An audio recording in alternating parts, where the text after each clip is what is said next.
ইমাম বুখারী রহমতুল্লাহ আলাইহি ওনার দুনো চক্ষু অন্ধ, কিন্তু ইমাম বুখারীর মা দোয়া করতেছে, আয় আল্লাহ, আয় রব্বুল আলামিন, আমি ঔষধ বুঝি না, ডাক্তার বুঝি না,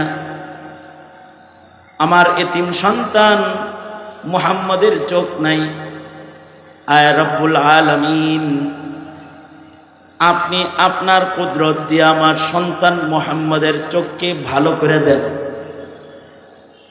ইমাম বুখারী রহমতুল্লাহ আলাইহি অন্ধ, বাচ্চা বয়সে অন্ধ, কিন্তু মা এমন ভাবে নিজের সন্তানের জন্য দোয়া করেছে যে মায়ের দোয়ার বরকতে ইমাম বুখারী রহমতুল্লাহ আলাইহির অন্ধ চোখ বিনা ডাক্তারে বিনা চিকিৎসায় আল্লাহ তাআলা ভালো করে দিয়েছে। সুবহানাল্লাহ। আসলে বান্দাকে সুস্থ করনে ওয়ালা কে? জোরে আওয়াজ করে বলেন। অসুস্থতা দেন কে? সুস্থ করেন কে? কোন ঔষধে সুস্থতা নাকি সুস্থতা আল্লাহর কাছে? আল্লাহর কাছে।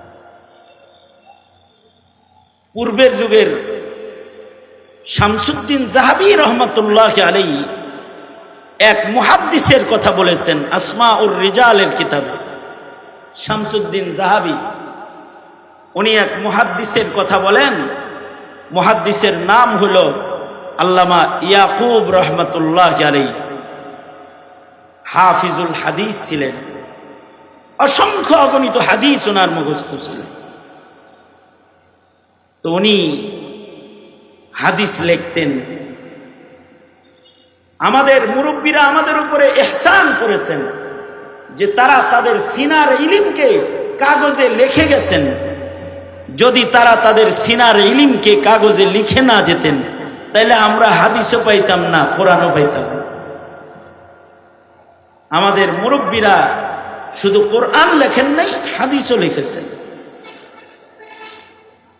এমন এক যুগে ওনারা লেখালেখি করেছেন যেই যুগে না বাতির ইন্তেজাম ছিল, না কাগজের ব্যবস্থা ছিল, না কালির ব্যবস্থা ছিল, আর কলমের আয়োজন হলো বাঁশের কলম। এটা দিয়ে লিখতে হইতো, বাঁশের কলম দিয়ে লিখতেছে। টাইপিং ব্যবস্থা নাই, বল পেন নাই, কালিওয়ালা কলম নাই, বাঁশের কলম দোয়াতের ভেতরে চুবায়া তারপরে উঠায়া উঠায়া লিখতে হইতো। ইয়াকুব রহমতুল্লাহ আলাইহি উনি চিন্তা করলেন, শুধু দিনের আলোয় লিখলে আমি আমার বুকের ইলমকে লিখে শেষ করতে পারবো না। তাহলে কি করা যায়?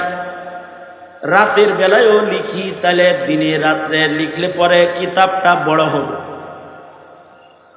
তো রাতের বেলায় যে উনি লিখবেন,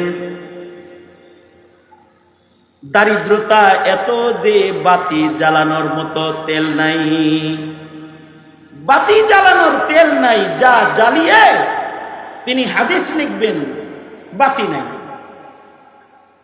চাঁদের আলোয় বসে বসে লিখতেন। ইমামে বুখারী রহমতুল্লাহ আলাইহি একটা কিতাব লিখেছেন চাঁদের আলোয় বসে বসে। আল্লাহু আকবার।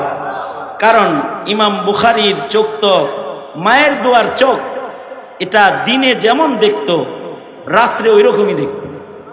চাঁদের আলোয় উনি স্পষ্ট দেখতেন, চশমা লাগত না। কারণ ইমামে বুখারী রহমতুল্লাহ আলাইহির এই চোখ সাধারণ চক্ষু নয়, এটা মায়ের দোয়ার চোখ। রাতের বেলায় ওই রকম দেখতেন। এ কারণে একটা কিতাব উনি শুধু চাঁদের আলোয় বসে বসে লিখেছেন, পুরা কিতাবটাই ইমাম বুখারী।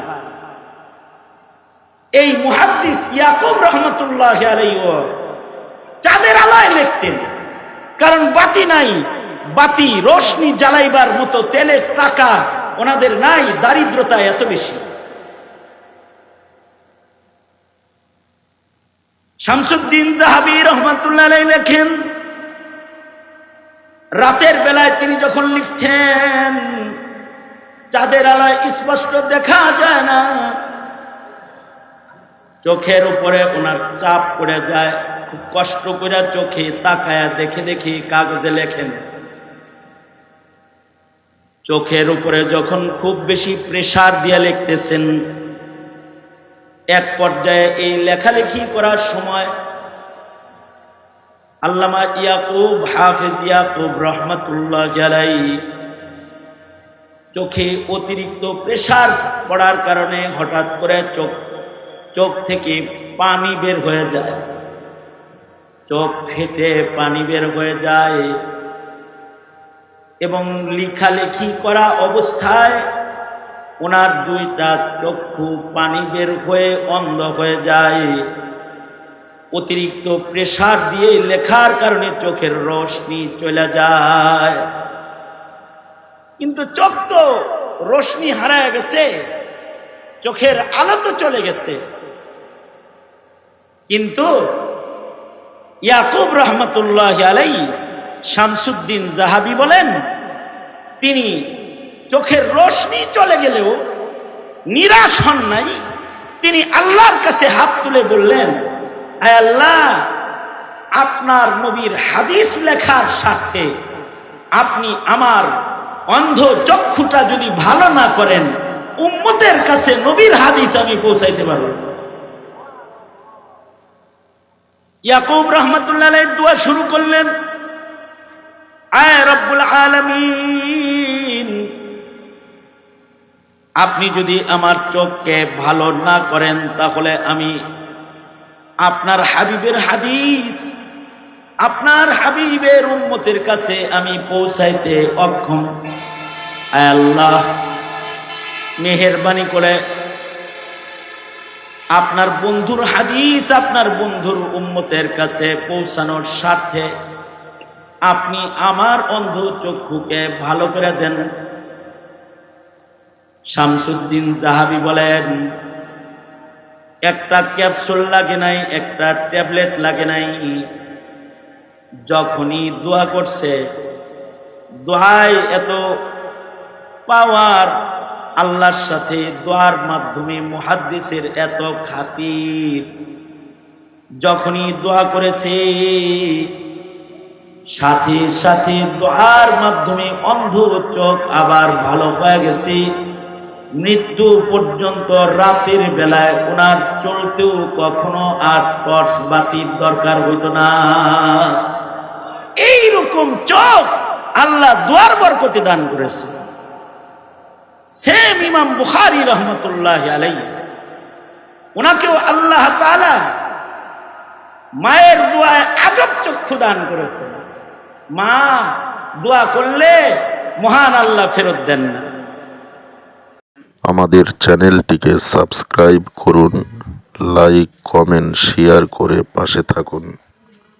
আমাদের চ্যানেলটিকে সাবস্ক্রাইব করুন, লাইক, কমেন্ট, শেয়ার করে পাশে থাকুন।